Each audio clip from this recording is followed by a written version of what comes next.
Hello বন্ধুরা, আমি এখন আছি মুর্শিদাবাদ জেলার লালগোলা থানায় বেশ পুরনো একটি জায়গায়। সেই জায়গাটি আপনাদের সামনে তুলে ধরছি। সেই জায়গাটি হলো লালগোলা থানার রাজবাড়ি। এই যে সেই রাজবাড়ি, এটা নির্মাণ হয়েছিল 1813 খ্রিস্টাব্দে, প্রায় 200 বছরের পুরনো। দেখুন বন্ধুরা, কত সুন্দর দৃশ্য, কত সুন্দর লাগছে। দেখো কত সুন্দর লাগছে, কত সুন্দর, কত পুরনো দিনের স্মৃতি এখনো এইখানে লুকিয়ে আছে। আরও কিছু দেখাচ্ছি আপনাদের। বাইরে গিয়ে রাজাদের স্নান করার সেই পুকুর। এই যে এখন পুকুরের ধারে গিয়ে দেখাচ্ছি পুকুরগুলো কেমন।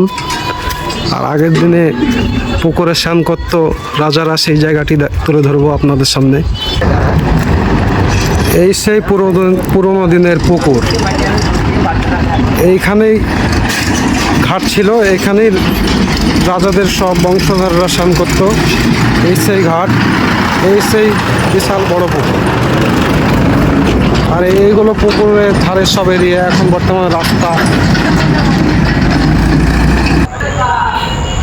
আবার সে চলে এলাম লালগোলা রাজবাড়ির ভিতরে। এবার তোমাদের সামনে তুলে ধরবো সেই বিখ্যাত জায়গা মুক্তি জেল, লালগোলা মুক্তি জেল। সেই জায়গাটা এবার তোমাদেরকে দেখাবো। এটাই সেই মুক্তি জেল।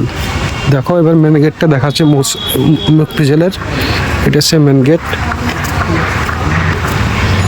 এটা হলো মেন গেট মুক্তি জেলের। ভাগীরথী ভবন, লালগোলা মুক্ত সংশোধনাগার।